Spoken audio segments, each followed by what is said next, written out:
Ever wonder why New York City became a global capital, while Phoenix rose out of the desert like a modern mirage, or why some cities seem destined for greatness, while others struggle just to exist? Geography isn't just background, it's the blueprint. From mountains to rivers, from coastlines to climate zones, American cities weren't just built. They were shaped, molded, and sometimes dictated by the land beneath their feet. And let's start where America started, on the eastern seaboard. Deep harbors, navigable rivers, and access to the Atlantic Ocean made this region the first stage for urban growth. 1. New York City. Manhattan's location isn't just scenic, it's strategic. An island with natural deepwater ports and access to the Hudson River, it became a shipping and immigration magnet. By the mid-1800s, NYC handled over 70% of U.S. imports. Geography made it inevitable. The Commissioner's Plan of 1811, that famous grid, was overlaid on terrain that already had destiny written into it.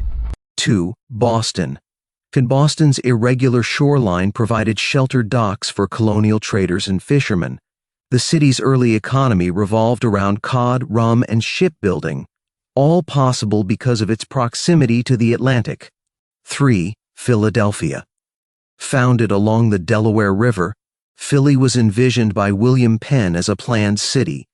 Its river access made it the busiest port in colonial America before New York took the lead. 4.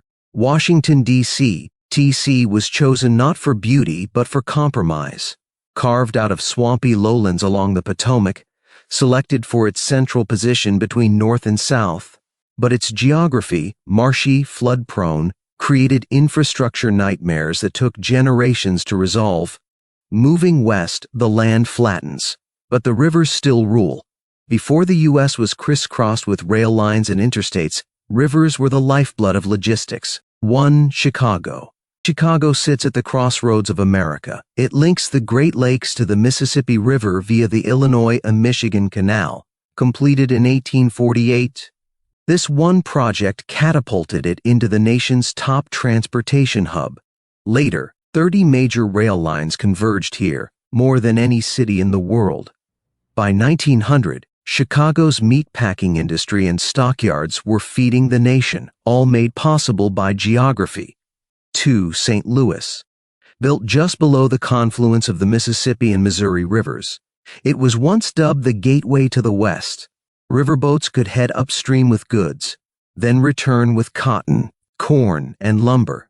For a time, it was one of the largest cities in America. 3. Cincinnati. Sitting on the Ohio River, Cincinnati became known as the Queen City of the West in the early 19th century. It thrived on pork production and river transport before railroads gradually pulled industry inland. In the South, geography both enriched and restricted growth. Fertile lands fueled an agricultural economy, but also made many urban centers vulnerable. 1. New Orleans. Strategically located at the mouth of the Mississippi, New Orleans became a vital port city.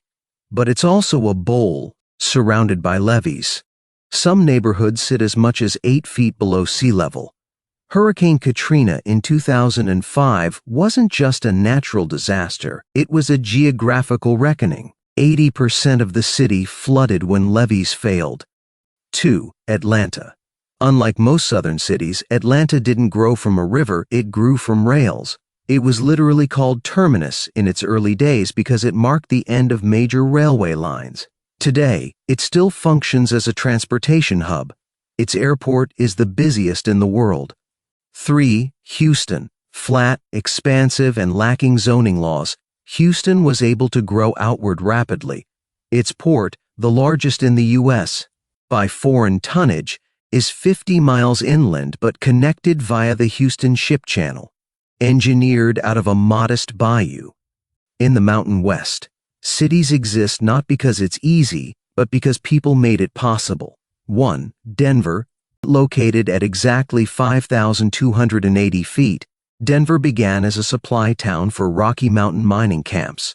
It lacked a navigable river, but its flat plains made it ideal for railroad convergence. Today, Denver International Airport covers 33,000 acres, larger than Manhattan, and was placed far from the city to avoid mountain interference with air traffic.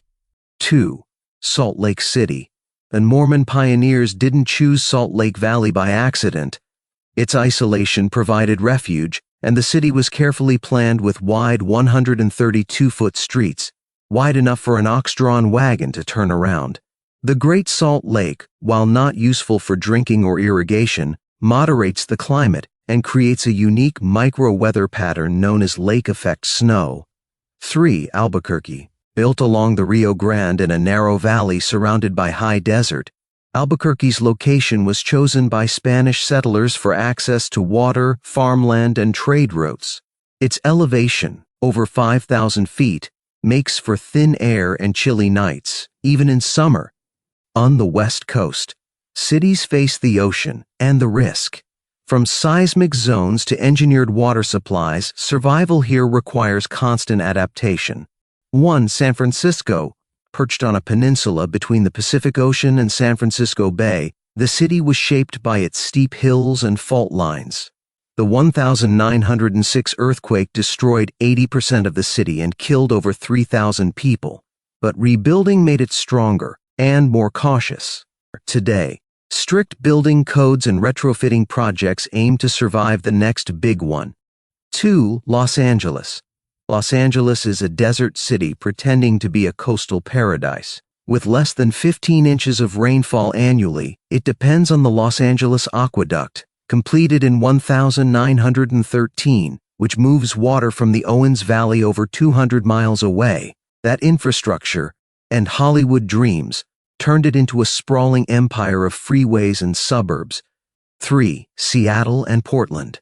Seattle's deep harbor on Puget Sound made it a key Pacific port, especially during the Klondike Gold Rush. Portland grew where the Willamette and Columbia rivers meet, natural shipping corridors for timber, grain, and goods. Their cloudy climates may not draw sunseekers, but their geography made them industrial workhorses. Today, technology builds upward, engineers move rivers, and airplanes erase distance. But geography still whispers beneath it all. It shapes where we build, how we commute, what we eat, and sometimes what we fear. From the ports of the Atlantic to the peaks of the Rockies, from flood-prone deltas to sun-baked metropolises, America's cities grew not just because people wanted them to, but because the land allowed it. And next time you walk a downtown street or see a skyline rise above the clouds, remember, the most powerful architect might have been the earth itself.